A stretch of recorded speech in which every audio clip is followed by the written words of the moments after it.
Candy coating is a really awesome finish. You can get something damn near automotive quality. Look at that. Look at how nice that purple reflects with some extra effort. This is All-Clad's candy enamel. It's purple, it's great, it does wonderful things, but it doesn't have a really great line of colors. What I'm looking to do is create something that's basically as close to the definitive paint job on the Cubile Papillon as it gets. This is my favorite mobile suit probably of Gundam build fighters, if not both many later Gundams. We don't really have that many options to choose from when it comes to candy coating. However, there are automotive paints that have yet to be explored by a lot of Gundam builders. What I've opted to do is find the right way to get a decent chrome-based finish and candy coat it. What I've had so far was a little luck. There's Mr. Crystal Color, which is from Gunsei Sangyo. It has a wonderful line. You can maybe see the effects here. This is their Tourmaline Marine. It has a very nice iridescent pearl effect. This was just done over gloss black base. Good, but not what I wanted. Also experimented with were a couple of different nail polishes I ordered from the Hard as Nails line. I think that was the name of it. I'll link them in the comments for this video. That said, these have all been very good, but they have not been perfect. What I wanted to shoot for was a really good candy coat, not just a glossy nail polish color, which in the end had a metal flake effect. So how do we get to this? Let's take a look. For this test, I'm going to be using 9 individually painted spoons. They've been done with All-Clad gloss base on 2 coats applied on the spoon at 20 psi, and they've been topped with All-Clad chrome applied in 2 even coats, one right after the other. These coats were put down at around, I think, 13 psi. You'll notice that there's letters and numbers on each of the spoons. L, M, and H, and 3, 4, and 5. The instructions on the Createx paint specify 3 to 5 coats for optimum candy coat effectiveness. So as such, we're going to be doing 3 coats, 4 coats, and 5 coats on spoons numbered 3, 4, and 5 respectively. L, M, and H will denote the amount of back pressure that I'm dialing into the airbrush. A needle stop on an airbrush is a very good tool to regulate the amount of paint you're putting down. In this case, L will specify a light coating, 25% back pressure. I'm only going to be able to pull the needle back about 25% of the way. M will be 50%, H 75%. If needed, I'm going to go ahead and do further coats on the number 5 spoons, but we're going to start with just 3, 4, and 5. You'll note that these spoons are very reflective, and when you're working with All-Clad, you need to be sure that you've got a good surface. See how this one has a lousy surface? It's going to be good to have an imperfection to show how things go once you have the paint down. But the objective here is to see how well the candy colors work. Createx Auto-Air specifies their own thinners, intercoats, mixers, and other bits and pieces. Bear in mind, this is automotive paint. There's some very strict protocols that have to be followed. A lot of Gunpla artists will tend to use water or denatured alcohol or something as a thinner.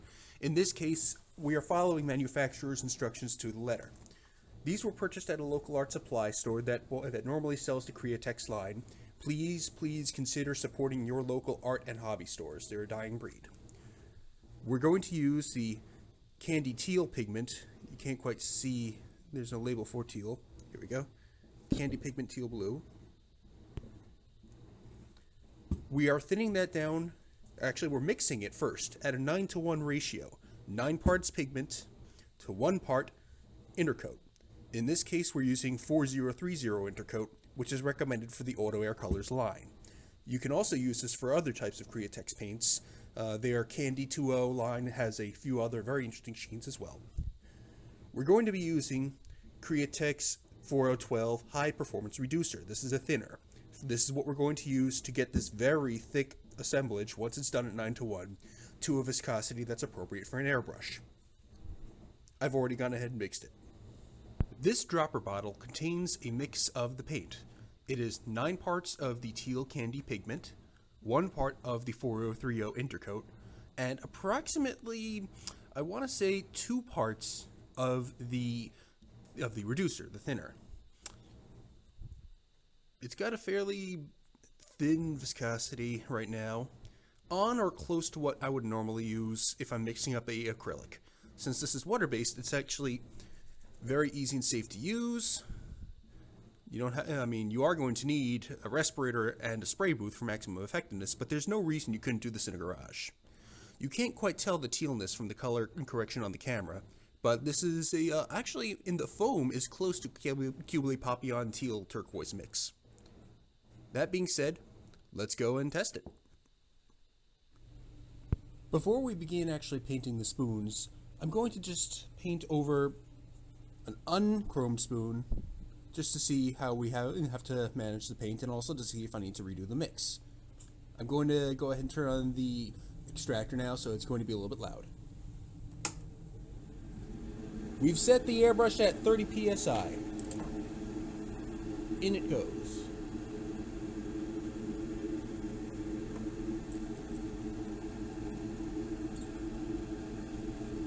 I've adjusted the back pull to around 25%. Let's go ahead and see how it looks.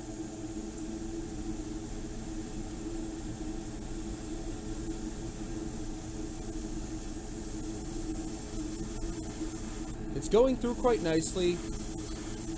Seems like 25% won't nearly be enough, but it is going on.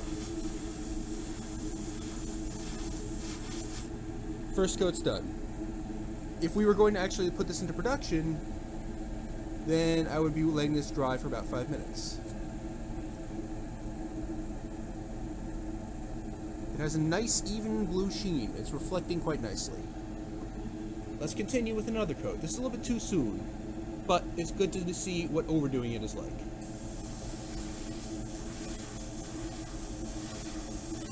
I think I'm about 3 to 4 inches back.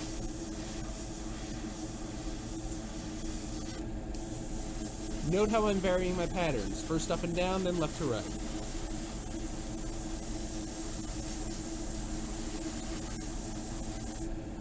Just a couple of quick touch-ups on the edges. It's coming in nicely. Again, this is a fully transparent candy coat. Well, so far so good. I honestly think our viscosity is right. Just for giggles, I am putting it back to 50%. 50% back pull in the trigger.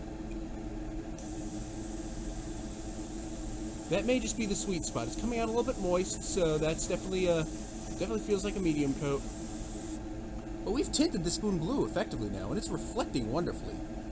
Alright, so I think we're going to be good. As soon as I fix this focusing issue with my phone camera, I'm going to go ahead and move on. So due to some weird technical issue, some flaw in Android storage and open camera, I don't know why, my entire production footage setup got lost. It's just completely dead, gone. So what we're left with is just the end results.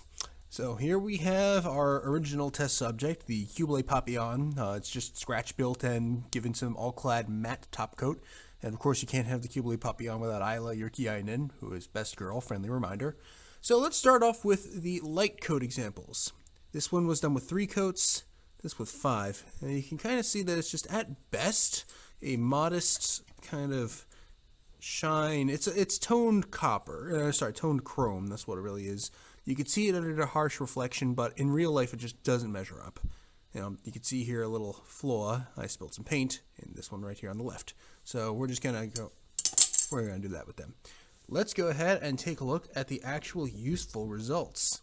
So we have our 3 coat examples, 4 coat examples, and 5 coat examples. They've gone through their respective coats, and they have also been top coated with future, just airbrushed on at around, all of this was done at 30 psi. So let's go ahead and start with the medium coat ones. You can see here, the 3 coat ones, not medium coats. The medium coats were done, again, at around 50% back pressure and 75% back pressure on the airbrush. There's a very nice, rich, turquoisey teal to them, which reflects wonderfully. This is a perfect reflective gloss candy coat. However, it gets even better. You can actually see the, I guess that's the light of the camera or something reflecting back. Yeah, that's my phone. You can see it doing pretty well. And the color just gets wonderful with them. Let's stack them up next to each other. You can definitely see that there's some differences going on. It's easier to notice in the heavier coats than it is the medium ones. So let's go medium to medium. 3 coats, 4 coats, on or close. I mean, they in person, the medium coated one is a little bit more dark, just a little bit. The heavy coated ones definitely more dark. You can still get that nice even reflective surface on them, and they're shining back beautifully. Now the 5 coat ones though, dang, boom, very, very teal. They reflect wonderfully and they have that great teal color to them. So let's have a look at how they compare to the original subject. Here's our Papillon. And let's start with the medium. It's a little bit dark. I'm just going to see if I can bounce some light off a little better. Let's just take it down from the top, shall we? That does a pretty good job. So you can see the reflection does pretty well. The 3 coat heavy is also not bad. There goes my light. Oops.